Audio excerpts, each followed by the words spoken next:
Thunder have left the arena, and right now, as of 10:35 local time, the Utah Jazz had not been tested yet. Right now, I'm told that the Jazz are sitting in their locker room, lined up in a circle. They all have masks over their face, and they're going to be tested by Oklahoma health officials for the virus. And the test basically... Welcome back to On the Road with Landon Rhoads. I have a very special guest here today. I have NBA writer Royce Young on the show. Royce, thanks for being on.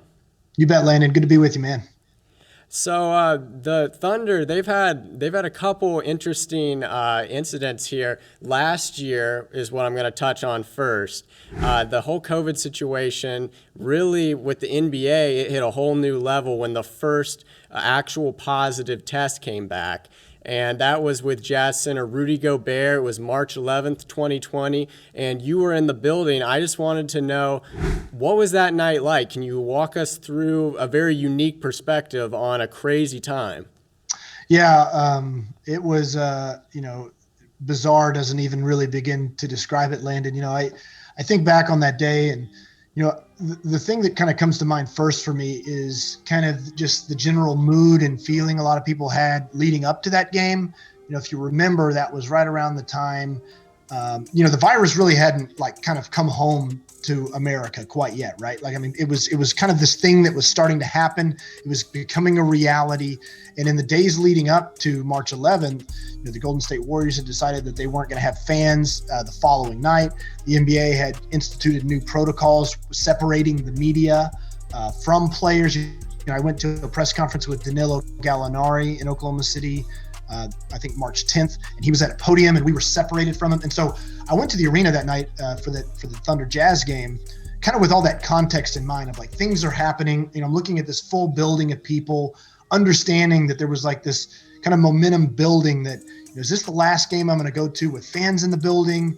But the thing that was furthest from anybody's mind is that it would reach a degree where the season was going to get completely shut down and postponed. So, there was kind of that background to it. And then plus, I had heard earlier in the day, just from a source, that the game was up in the air. And I didn't really necessarily know why, but I was told that the Thunder game was potentially going to be canceled at some point earlier in the afternoon. So I had that kind of rattling around in my mind. Then there was a weird pregame atmosphere with Rudy Gobert where Quinn Snyder ruled him out and then he wasn't ruled out.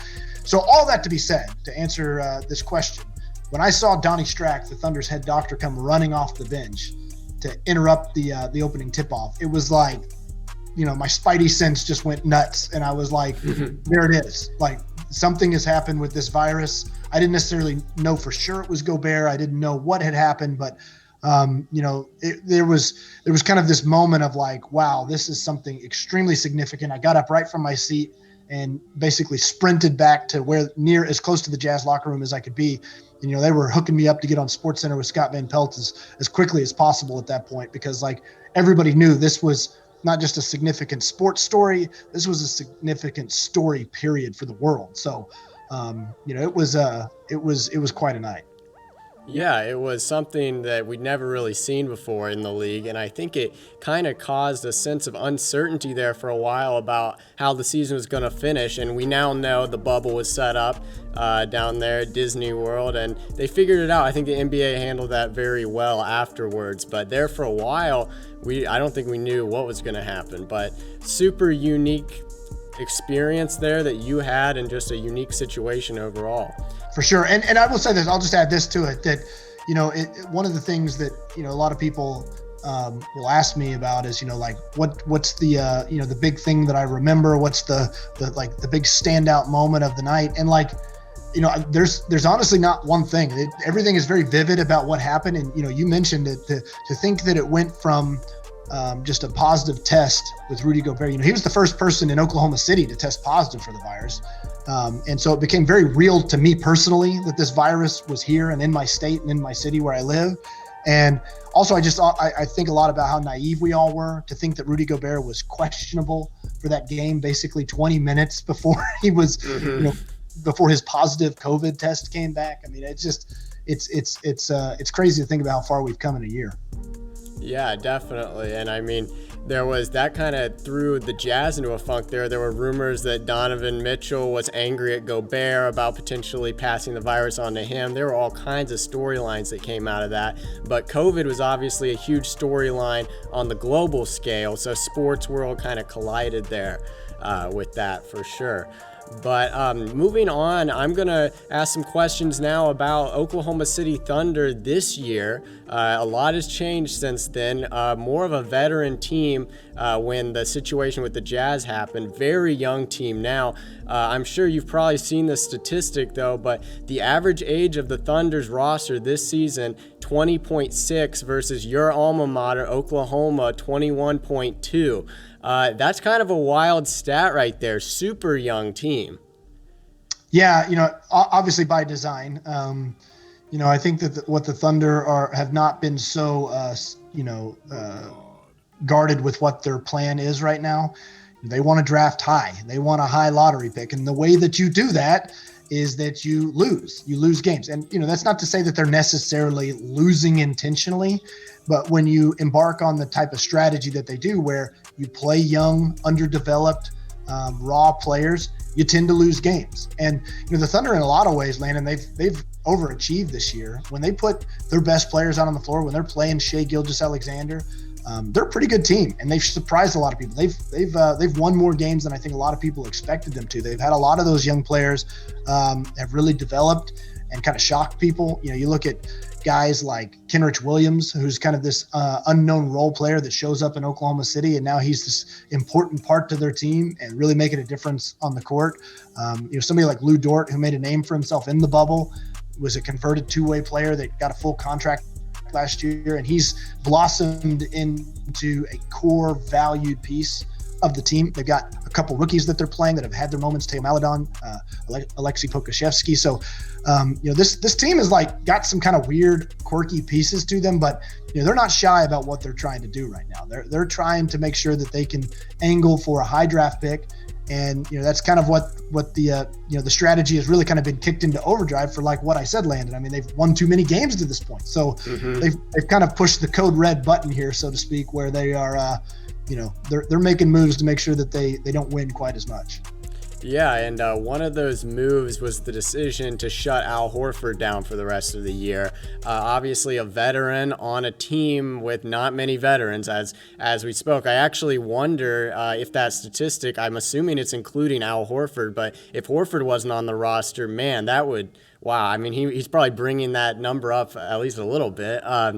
But he's shut down for the year, and Sam Presti has reportedly pledging to find him a trade for the latter portion of his career, which it doesn't seem like there's any hard feelings there at all. It seems like it's a mutual thing there. What do you have to say about Horford, just his veteran presence? He seems like he's satisfied just being, whether he's playing or not, just being a veteran presence and helping those young guys develop, whether it be Moses Brown, whether it be Roby. There's young guys all over the team, but speaking just on Al Horford and his veteran role, playing or not. Yeah, I can say that people within the organization have been kind of blown away by Al Horford's professionalism and the way that he's approached this season. One of the Thunder's hallmarks is to be extremely transparent with their players, and I think that they laid out the goals to Al Horford very clearly before the year. He understood. Al Horford's no dummy. He's been in the league for a long time. He understood the Thunder's situation. He understood his own personal situation when he arrived in OKC.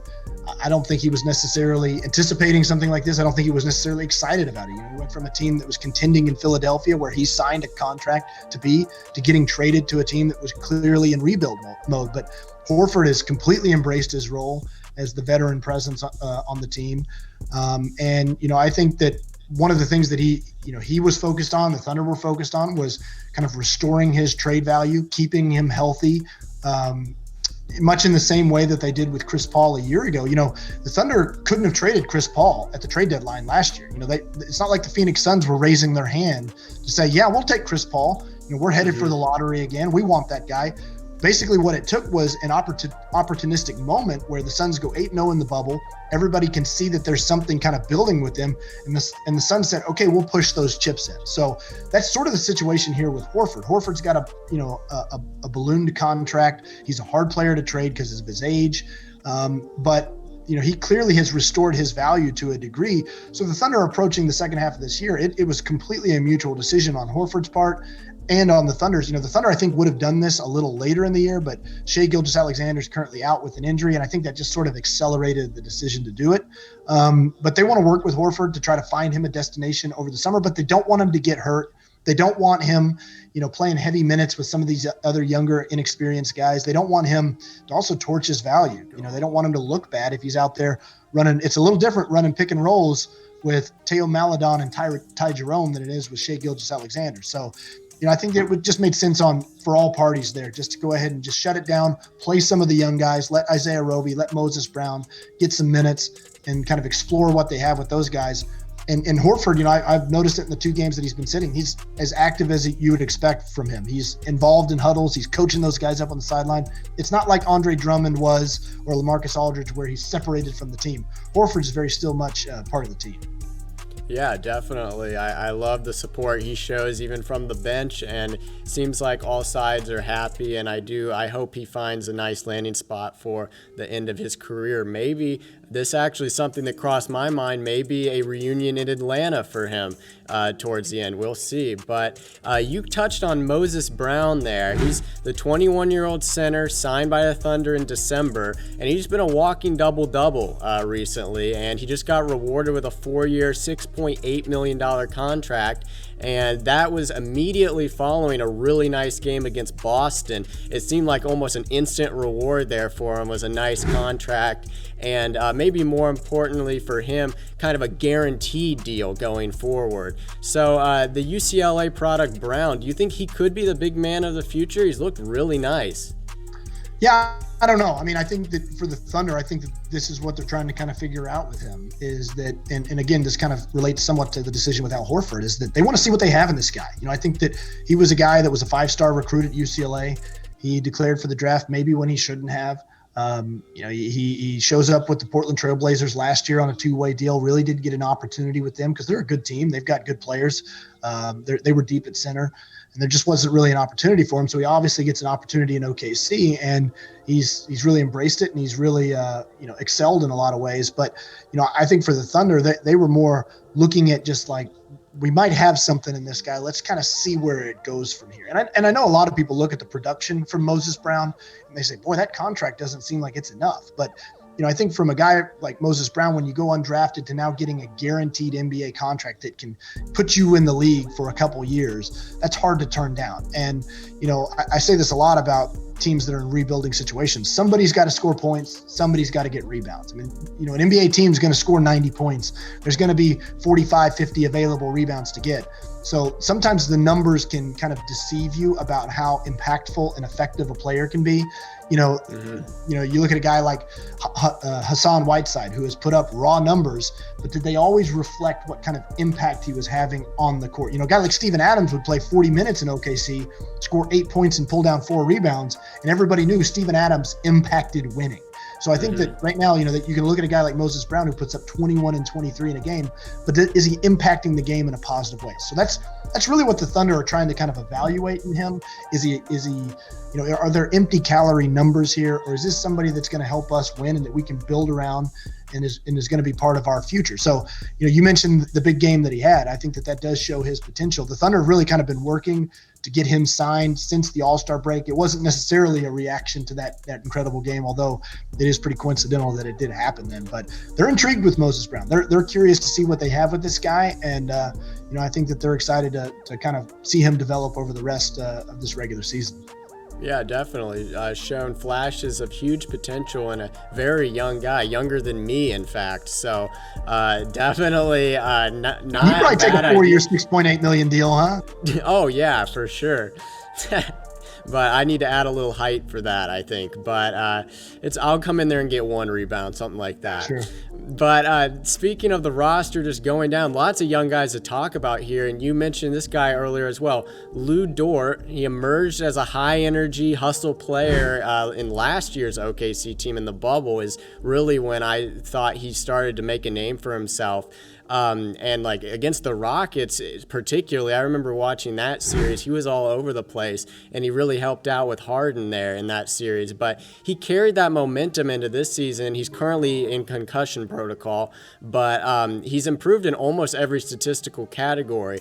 And my question for you regarding Lou Dort is I think teams like last year's Lakers help show the importance of hard-nosed hustle players, Caruso, Rondo, and then this year they got Schroeder. Obviously, they don't have Rondo anymore. But with that in mind, could you see Dort maybe being a long-term piece for the Thunder as they try to build into a title contender, one of those hustle, hard-nosed guys?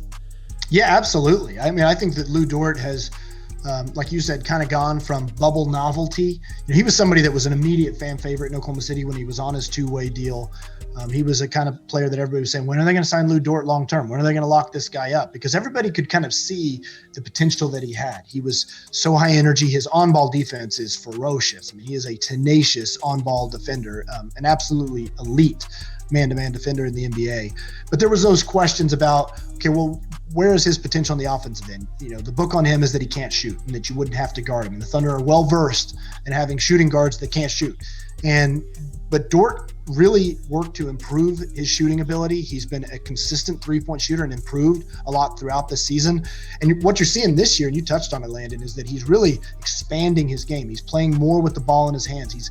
He's a pick and roll ball handler. He's creating shots for others. He's getting downhill. He's getting to the free throw line. He is far more than just a 3-and-D player. I think he is somebody that you can rely on to play on the ball, off the ball, very versatile. He fits in very well with how the Thunder want to play systematically going forward, with guys that are versatile with the ball on and off.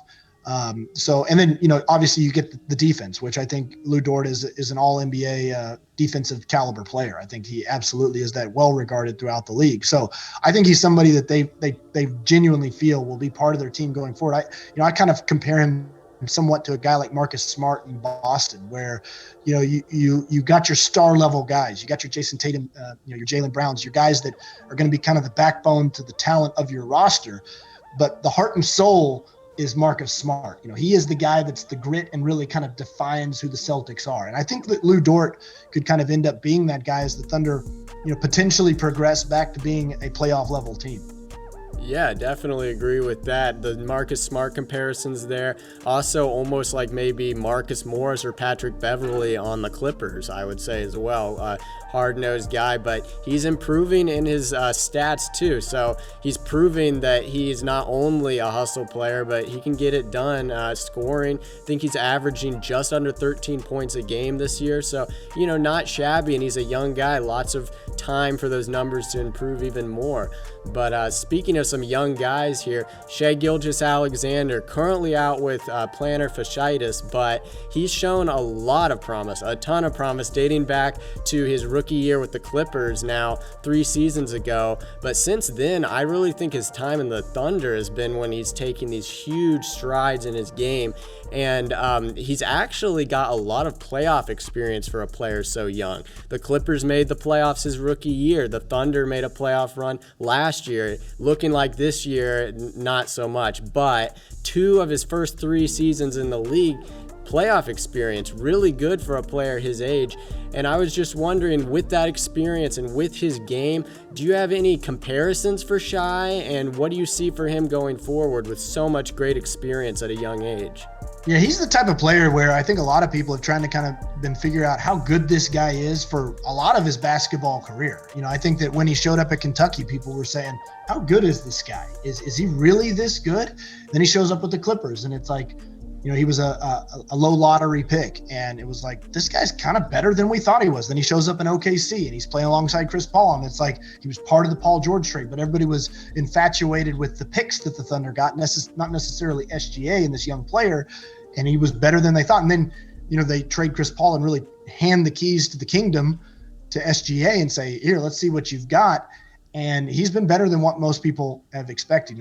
I don't even think the Thunder themselves anticipated that Shai was going to be the type of guy that was a borderline all-star this early. I think that they thought maybe he could blossom into that type of player. But now I think they're asking themselves, as they go through this rebuild process, they may have one big time piece in place. And, I think that's kind of a decision the Thunder are trying to kind of weigh is how good is this guy?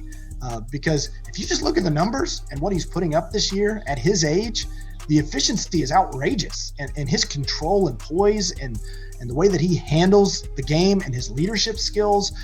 I think he's learned a lot from the year he had with Chris Paul. I think that there truly is an elite level player there. And, I don't know that he really gets the attention throughout the league. For one, he's not been on a team that's gotten a lot of attention lately, but there's some of these young players, point guards that people are infatuated with, Ja Morant, De'Aaron Fox. I think SGA is as good or better than those guys, but he doesn't necessarily get the attention that they do. I think that you could ask a lot of executives throughout the league, who would you rather have, Ja Morant or SGA? And I think that there would be split. SGA is just not the guy that's been hyped throughout his whole career. But I've made this comparison before, but I almost see him sort of as the guard version of Kawhi Leonard. Like he's just like a guy that's kind of understated, goes about his business, very professionally driven, and he just kind of overachieves and does better than you think he will. And so, I think that SGA is absolutely just a foundational piece to the Thunder's future. And, I don't know how good he's going to necessarily be. I don't know if he's an A1 player on a title team, but I think the Thunder are feeling pretty good about having him. Yeah, I think he's looked outstanding. And if Moses Brown works out as well, that could be, pick and roll partners for years and years to come, potentially. But I was also going to just throw out my comparison for him. It's almost like I'd say DeJounte Murray with more offense. That would probably be my comparison for him. And I love Murray too. I think they're both great young players, but so that would be my comparison for him. But you mentioned Chris Paul, and this is going to be my final question for you today. You recently tweeted that you thought Chris Paul was kind of an undercovered MVP candidate, not really talked about as much.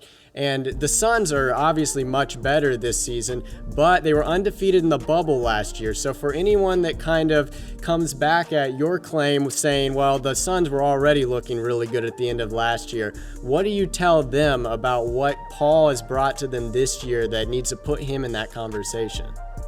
Yeah, obviously the Suns had some momentum going into the offseason, but I don't think anybody around the league was kidding themselves about the weird environment in the bubble and what the Suns were able to do with kind of grabbing some momentum and some good vibes and getting on a roll there was necessarily going to translate into being the number 2 seed in the Western Conference. I think most people kind of thought that's a dangerous looking maybe playoff team in the West. Maybe they could sneak in there as a 7 or 8 seed, because for the Suns to go from basically a joke franchise in the NBA, kind of a laughing stock for the last decade since the Steve Nash, Mike D'Antoni 7 seconds or less, to go from that to now being a team that is truly a threat at the top of the Western Conference.